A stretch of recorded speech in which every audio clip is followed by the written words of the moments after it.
Ya, shalom, selamat pagi. Ya, senang bersuka cita bersama-sama Bapak Ibu beribadah. Ya, ada suasana yang luar biasa saya nikmati. Ya, luar biasa. Senang sekali boleh beribadah bersama-sama dengan Bapak Ibu sekalian ya. Nah, tema kita pagi hari ini adalah kesetiaan. Ya, faithful, setia, menjadi orang yang setia. Ya. Mari kita buka Alkitab kita, saudaraku. Amsal ya. Amsal 2 ayat yang 6.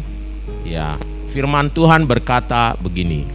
Banyak orang menyebut diri baik hati, tetapi orang yang setia, siapakah menemukannya?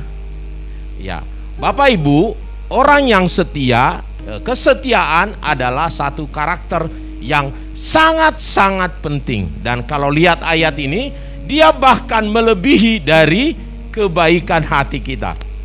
Ya, orang yang baik masih kurang gitu. Masih lebih baik orang yang setia daripada orang yang baik hati. Ya, mengapa begitu? Karena karakter baik hati bisa jadi sementara.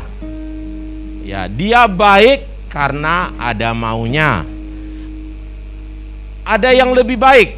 Dia baik karena orang baik, karena orang terlebih dahulu baik pada dia. Saya mau baik sama dia, gak enak. Dia dulu baik sama saya, gitu ya. Orang membalas kebaikan. Ya, tetapi kebaikannya akan diuji ketika orang itu berbuat jahat kepada dia. Apakah dia tetap berbuat baik? Benar gak saudaraku ya? Makanya lebih penting orang yang setia daripada orang yang hanya baik hati.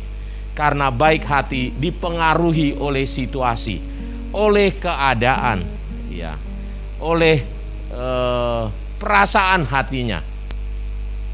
Ya. Tetapi mari pagi hari ini kita mau belajar firman Tuhan mengenai setia. Ya, tadi lagunya bagus yang dari keluarga Bapak Gerit, ya, keluarga Gerit ya, luar biasa. Ya, Yesus manise. Tak peduli orang mau bilang apa katanya ya. Kalau buat saya tetap dia manise. Kenapa? Karena itulah kesetiaan. Setia.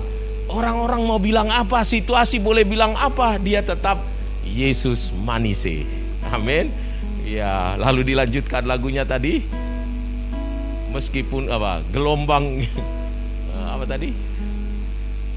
Di tengah gelombang, di tengah ombak ya, dan arus pencobaan, dia tetap luar biasa ya. Nah, mari Bapak Ibu kita mau belajar dulu karakter setia ini. Karena yang Tuhan mau cari adalah kita bukan tadi seperti orang yang menyebut dirinya orang baik hati yang angin-anginan. Kalau lagi bagus, semangat gitu ya, baik. Lagi mengalami kasih Tuhan yang luar biasa, baik. Tapi ada tantangan, langsung mundur gitu ya. Nah, yang Tuhan mau orang yang setia. Bisa bayangkan saudaraku, mengapa Alkitab menjelaskan suami istri yang dicari di sana adalah setia. Janjinya harus menjadi setia sampai Tuhan datang gitu kira-kira ya. Setia baik dalam keadaan suka maupun keadaan duka. Makanya yang dipentingkan di dalam pernikahan itu adalah kesetiaan. Ya. Hari ini istri bisa menyenangkan hati kita. Suami boleh menyenangkan hati kita. Tapi habis ada masalah, mungkin dia langsung menyebalkan, ya kan?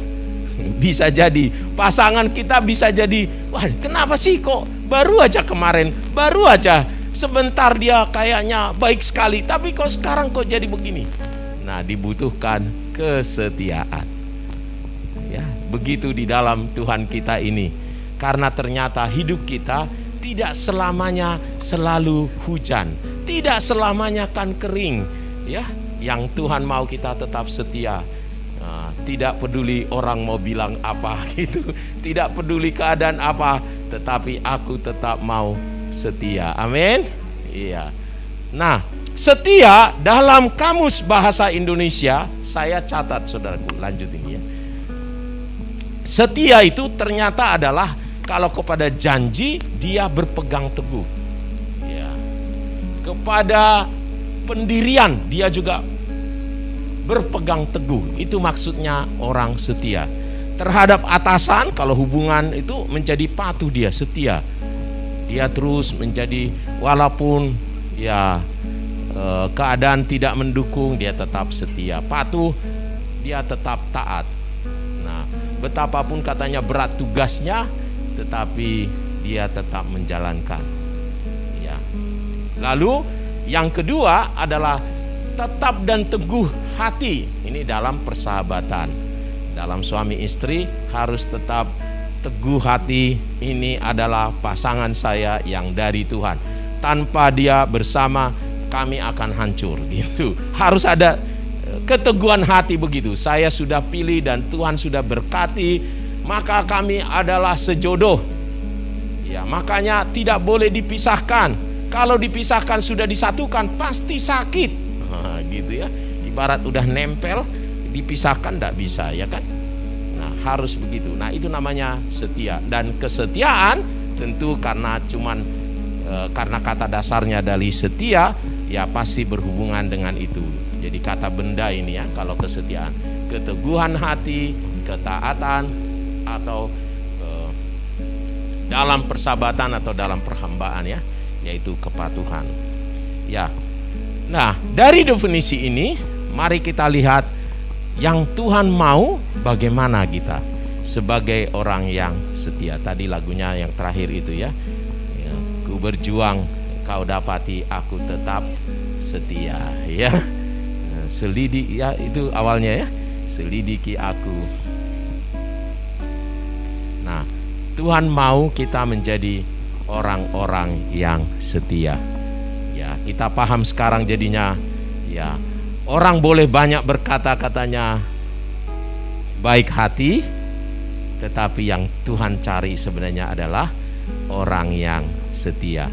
Dan saudaraku, setia ini Alkitab banyak menceritakan kepada orang-orang yang setia. Orang-orang itu kalau setia termasuk dalam perkara-perkara kecil, itu yang membuat dia setia juga dalam perkara-perkara yang besar. Kalau dia setia dalam perkara-perkara kecil, itu yang membuat dia Tuhan percayakan perkara-perkara yang besar. Penting sekali kita menjadi setia, ya, setia. Nah, ada 3 hal. Jadi dalam hal ini kesetiaan. Nah, kita akan lihat di dalam Alkitab. Saya buat contohnya yang Tuhan mau kita setia dalam hal apa saja. Nah, yang pertama adalah kisah Abraham. Ya, Abraham dia setia mempercayai firman Tuhan. Apa yang dikatakan oleh firman Tuhan itu, meskipun dia tidak lihat segera, tetapi dia terus percaya akan firman Tuhan. Karena memang firman Tuhan juga berkata segala sesuatu ada waktunya, ya.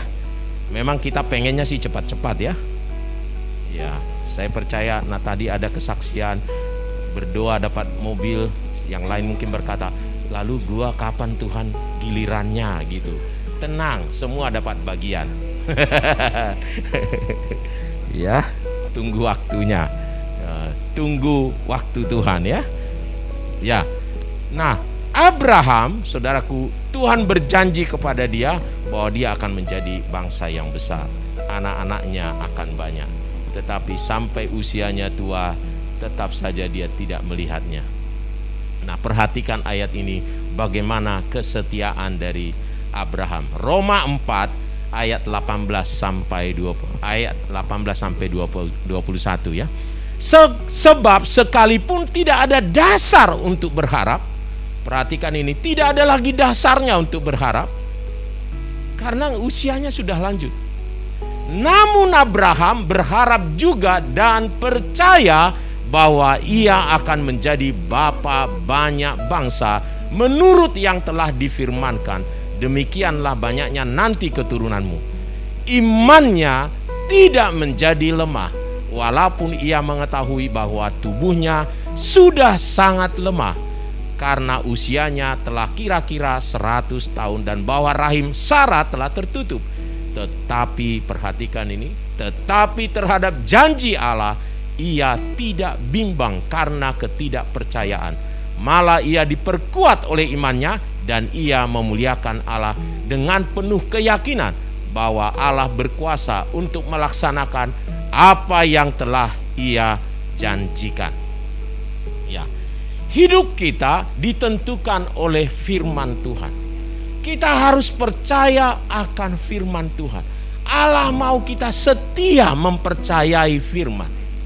Ya, saudaraku, banyak sekali orang ya sekarang ini selalu banyak protes karena harga-harga naik, sementara gaji nggak naik-naik, pendapatan nggak naik-naik. Ya, jadi banyak orang protes nih, kok bisa harga naik-naik gitu. Nah, kalau kita orang Kristen, orang yang percaya kepada Tuhan, mestinya mempercayai firman Tuhan.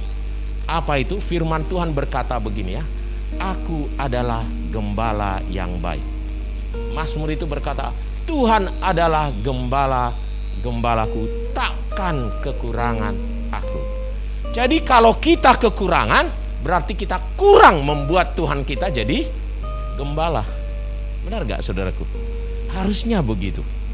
Mari kita terus mempercayai. Iya, tapi Pak Oscar, kenyataannya, iya, kita tidak berjalan menurut keadaan. Percayai firman. Tuhan sanggup memelihara hidup kita. Oh, dia katakan lagi, jangan khawatir apa yang kau makan, apa yang kau minum, apa yang kau pakai. Nah, kalau kita khawatir, berarti kita nggak mempercayai firman. Benar gak Bapak Ibu? Wah, ini kalau saya bilang begini nih, wah, jemaat biasanya memang, aduh, gimana sih Pak Oscar ini nggak tahu persoalan kita gitu. Enggak, Tuhan tahu. Mungkin saya tidak tahu, tetapi Tuhan tahu. Alkitab berkata malah Dia tahu yang kita butuhkan. Jangankan nasi di rumah kita, sehelai rambut pun katanya Dia tahu. Jadi bagaimana mungkin? Nah, yang Allah mau adalah bagaimana kita bisa setia mempercayai firman ini. Jadi mari kita belajar, saudaraku, mempercayai firman. Jadilah setia kepada firman yang Tuhan sampaikan kepada kita. Amin. Halo. Iya, semangatlah ya. Jadi percayai, saudaraku. Jangan dikira, wah ya kalau Pak Oscar amanlah dia. Enggak, kita mempunyai persoalan yang berbeda-beda. Pasti ya. Ya, jadi justru makin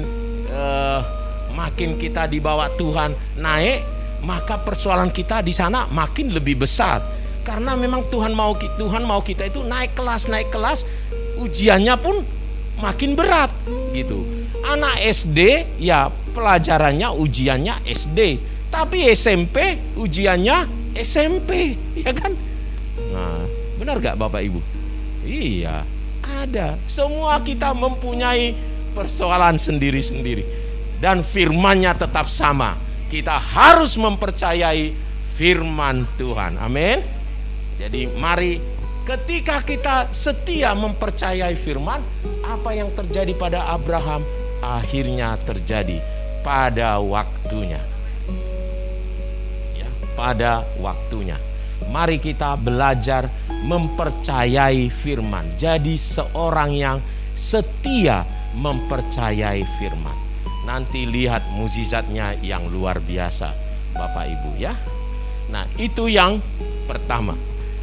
Ya, kita harus setia mempercayai firman. Nah, yang kedua adalah soal ketaatan. Belajar taat. Ya, taat atas perintah.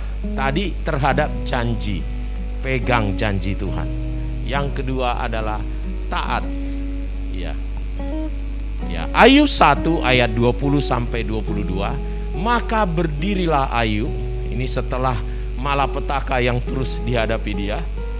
Ya, orang-orang berkata, sudahlah, mana ada Tuhanmu lagi. Termasuk istrinya berkata kepada dia, kutukilah Allahmu itu. Gak benar itu, masa hidupmu begini? Gitu. Dia tidak pernah mengutuki. Dia tetap menjadi seorang yang taat kepada Tuhan, ya.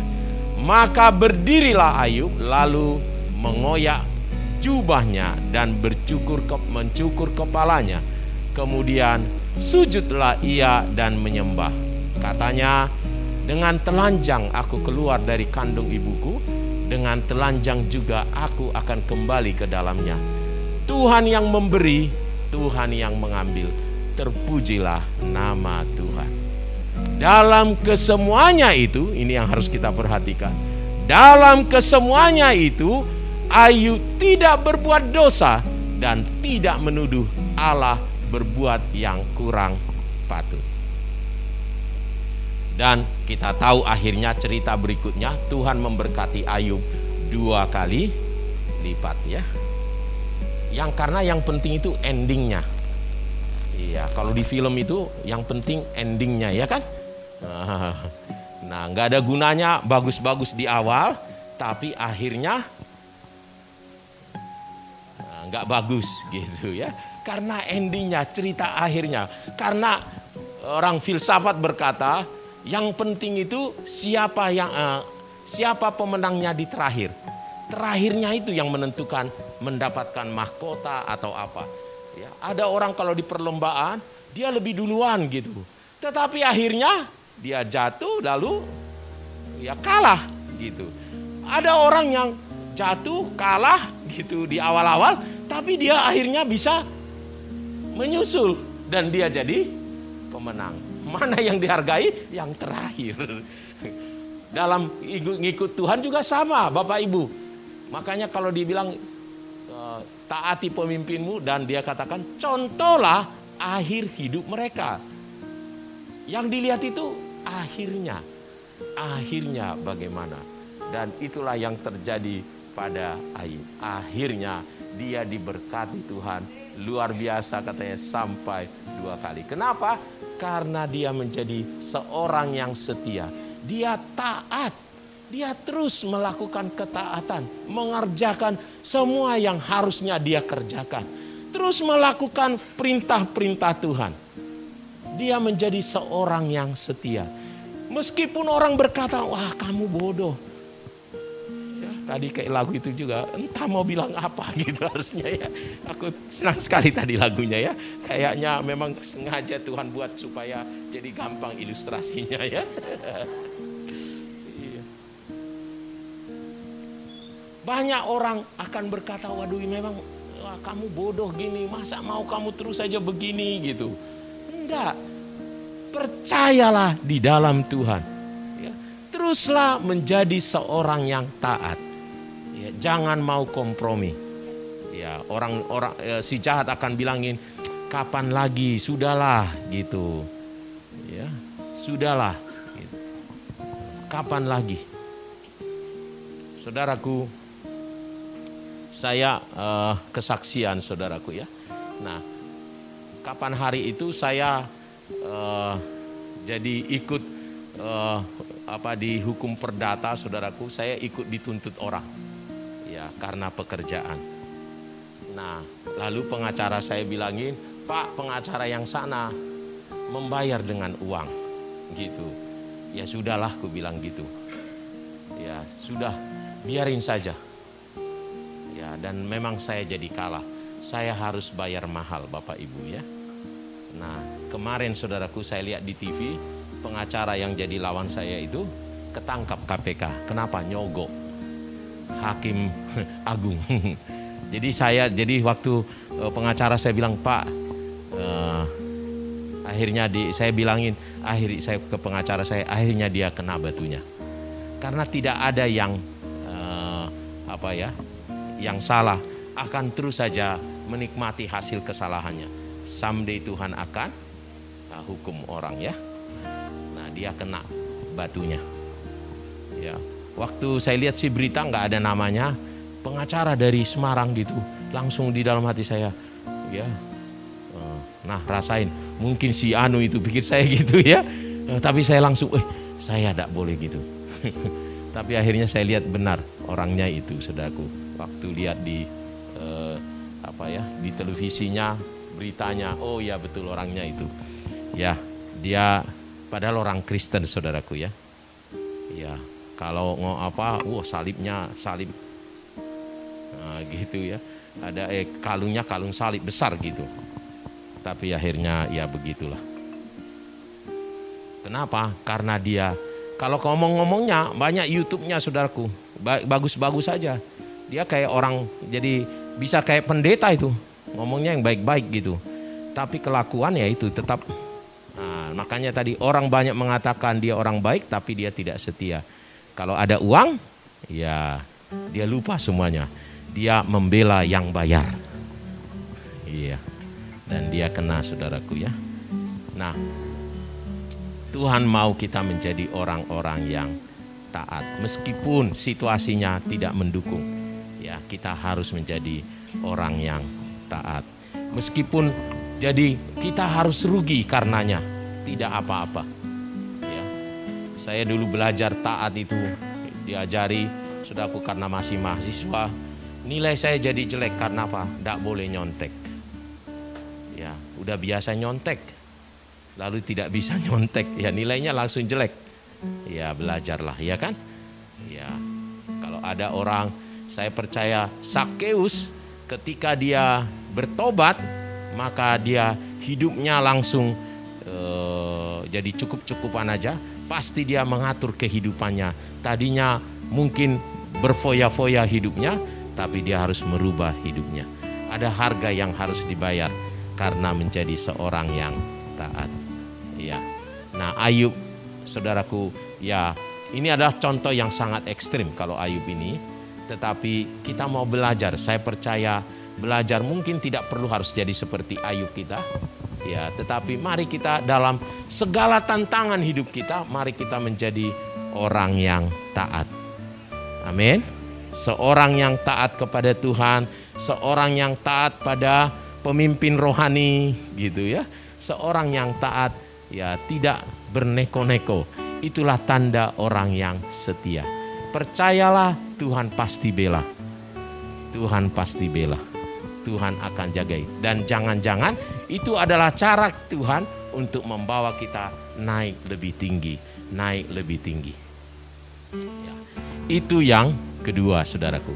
Nah, yang ketiga adalah ya keteguhan hati dari Habakuk. Ya, dia terus teguh sekalipun situasi tidak mendukungnya. Apa itu? Ini lagunya sangat terkenal. Tadi malam juga dinyanyikan ini di Lansia ya. Sekalipun pohon ara tidak berbunga, pohon anggur tidak berbuah, hasil pohon zaitun mengecewakan. Sekalipun ladang-ladang tidak menghasilkan bahan makanan, kambing domba terhalau dari kurungan, dan tidak ada lembu sapi dalam kandang. Namun aku akan bersorak-sorak di dalam Tuhan, beria-ria di dalam Allah yang menyelamatkan aku. Allah Tuhanku itu kekuatanku, Ia membuat kakiku seperti kaki rusa, membiarkan aku berjejak di bukit-bukitku. Wow, ini luar biasa. Dan ini juga contoh yang ekstrim ya. Sekalipun pohon ara tidak berbunga, ya, pohon anggur tidak berbuah. Mengapa ini yang dikatakan? Karena di zaman itu, itulah memang kekayaan orang. Ya, kalau anggur, ya mereka memiliki kebun anggur, memiliki pohon ara, gitu. Nah, itulah menjadi penghasilan mereka. Ya, itulah yang menjadi pendapatan mereka. Jadi kalau di zaman sekarang mestinya begini nih bahasanya. Meskipun bensin naik, ya, gitu ya, harga beras melampaui harga telur, minyak goreng misalnya, ya, namun aku akan beria-ria, bersorak-sorak di dalam Allahku. Nah itu kan kira-kira ya. Dia tetap berteguh hati, tidak ada masalah karena ada Allah yang luar biasa, yang menyelamatkan kita. Kalau kata yang dipakai di sini menyelamatkan. Nah, kenapa kata yang dipakai menyelamatkan, saudaraku? Karena menyelamatkan itu jauh lebih tinggi dari semuanya berkat-berkat jasmani ini. Ya, di dalam perjanjian baru dikatakan Allah tidak menyayangkan nyawanya sendiri bagi kamu untuk menyelamatkan.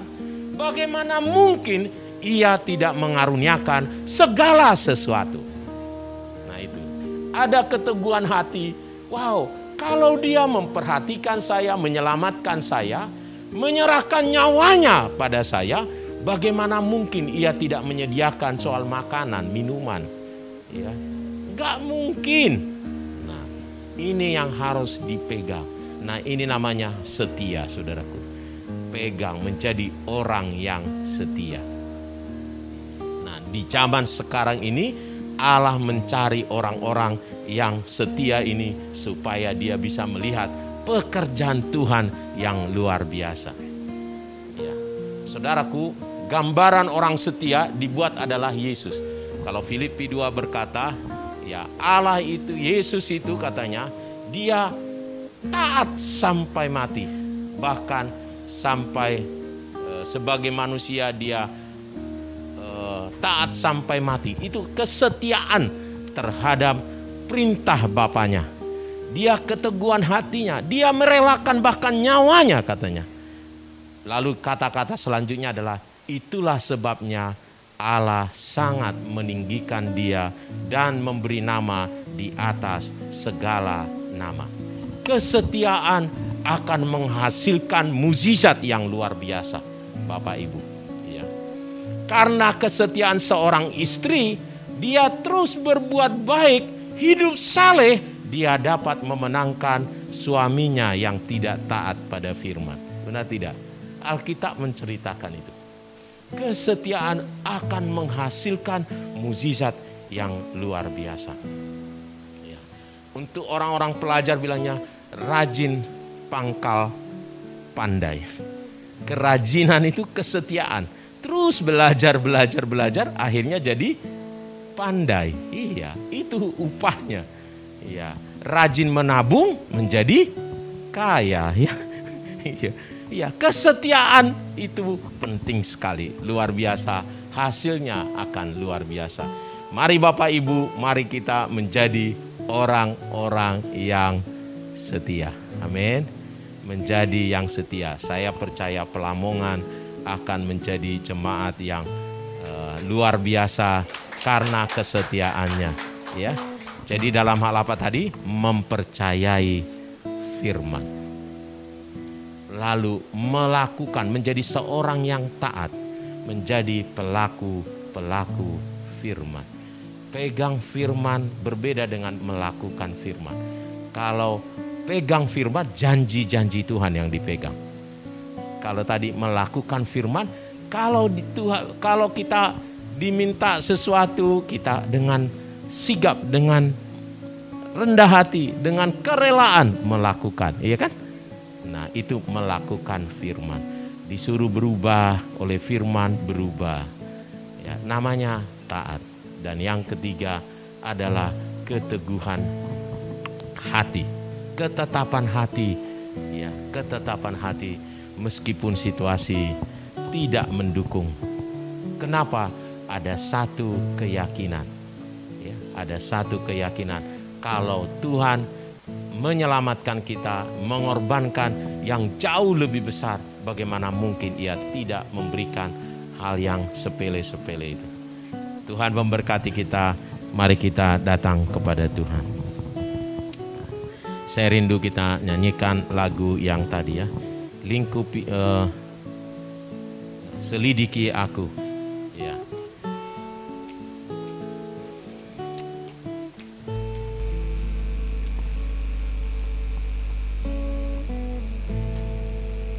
Ya, saya minta pemain musiknya.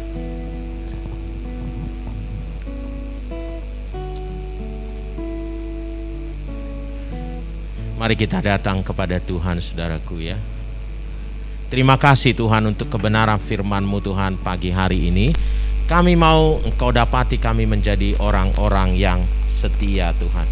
Engkau mendapati kami Tuhan, orang-orang yang terus teguh hati Tuhan, mempercayai Engkau Tuhan. Dan mari Tuhan, dapatilah kami jemaat-Mu Tuhan di Pelamongan ini menjadi orang-orang yang setia.